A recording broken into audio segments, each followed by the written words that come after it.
Ciao a tutti, sono Carlo Scasciaroli e oggi ci troviamo in provincia dell'Aquila, presso gli scavi dell'antica città romana di Peltuinum, in compagnia di Marco e Christian.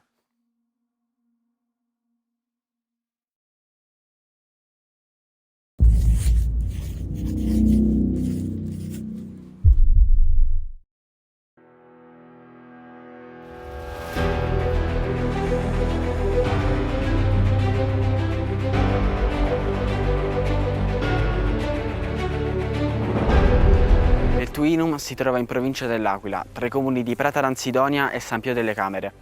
È situato su un altopiano adiacente ad una conca. Ospitava in passato un lago ad oggi naturalmente evaporato.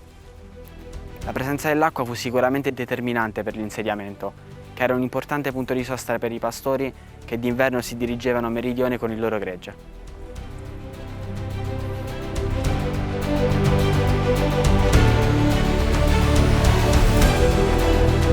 Questi lunghi viaggi, che costituiscono una delle tradizioni più antiche della nostra regione, avvenivano mediante i tratturi, delle larghe strade di terra battuta che percorrono gran parte del centro-sud della penisola. Anche Peltuinum ha attraversato una di queste strade, la via Claudianova, che giunge fino al mare Adriatico. Le fu dato questo nome in seguito a un intervento che ricevette sotto l'imperatore Claudio.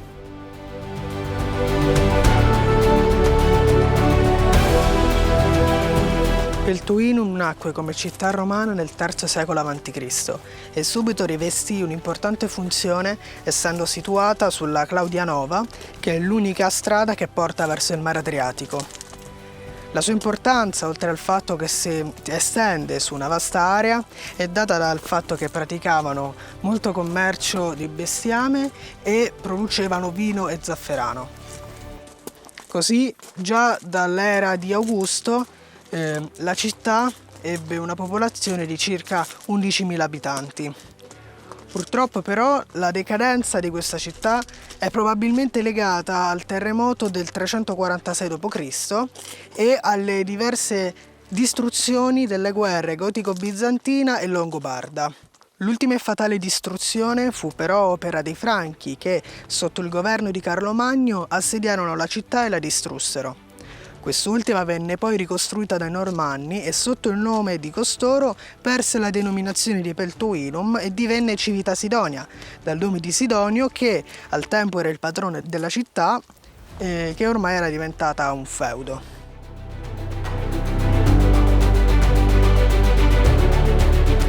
Gli scavi iniziarono nel 1983, ma quello più importante venne attuato nel 1984, dove portarono alla luce la prima parte del complesso Tempio Portico Teatro, che ci permise di leggere le programmazioni degli eventi pubblici e religiosi del tempo.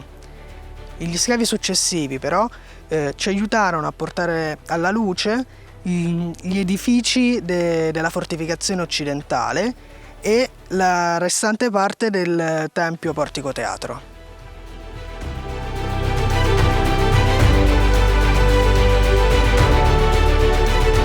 Lungo quella che una volta era la via Claudia, a 100 metri dalla cinta muraria, si trova il sacrario monumentale a torre.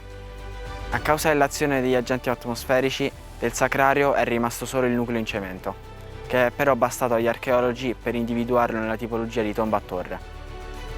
La sua estensione in altezza e la sua posizione fanno sì che esso cogliesse subito l'attenzione di chi entrava in città.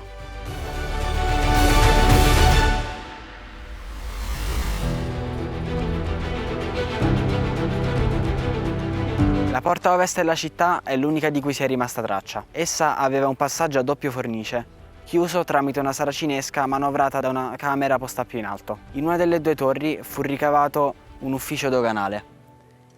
L'importanza di questo ufficio è testimoniata da una teoria circa il toponimo del luogo. Secondo questa teoria, il nome Ansidonia deriva dalla parola ansarium, ovvero dazio.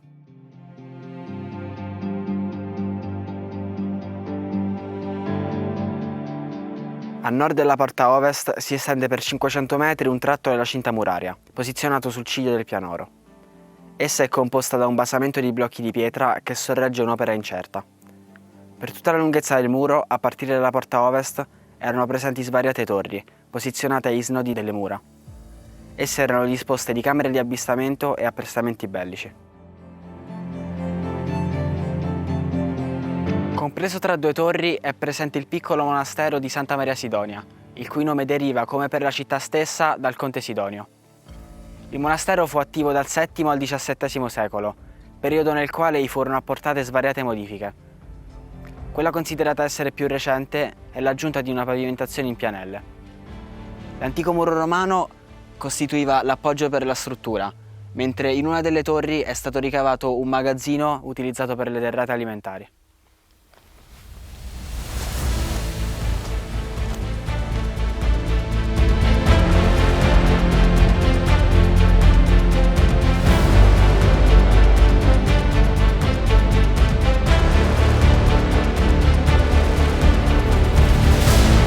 Al centro del pianoro sono state rinvenute numerose domus, ovvero delle antiche case romane che sono state sotterrate per preservarne la conservazione.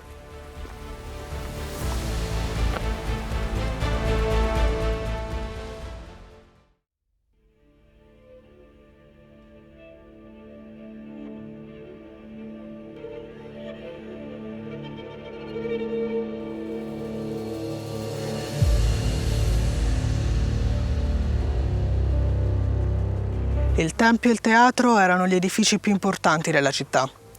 Costruiti con diversi materiali, sono stati quasi completamente depredati nel corso dei secoli ed è per questo che del tempio oggi rimangono solo il nucleo in calcestruzzo e alcuni blocchi di fondazione delle colonne del pronao. Costruito su un alto podio, prima si affacciava sulla piazza del Foro ed era circondato da un portico a due navate da cui si accedeva alle sale interne. Il monumento sacro era stato costruito nella prima metà del I secolo a.C. In un'area culturale preromana ed era legato all'affioramento della falda idrica del Pianoro.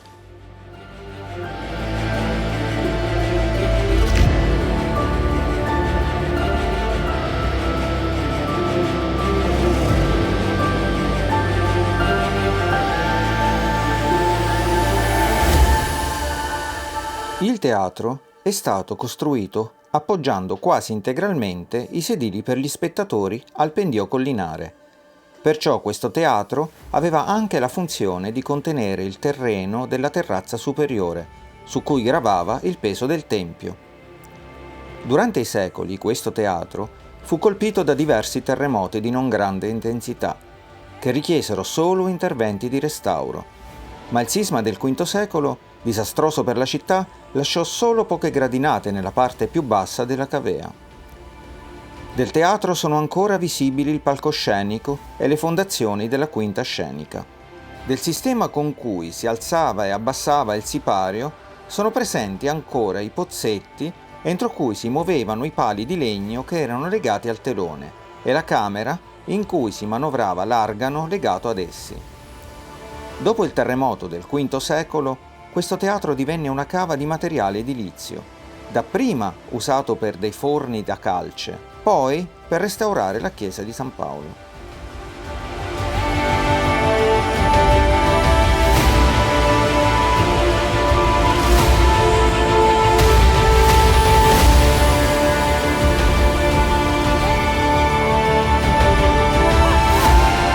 Nel periodo dell'incastellamento, il settore meridionale del teatro è stato utilizzato per l'impianto di una struttura fortificata di avvistamento, con funzione di controllo della valle a sud del Pianoro.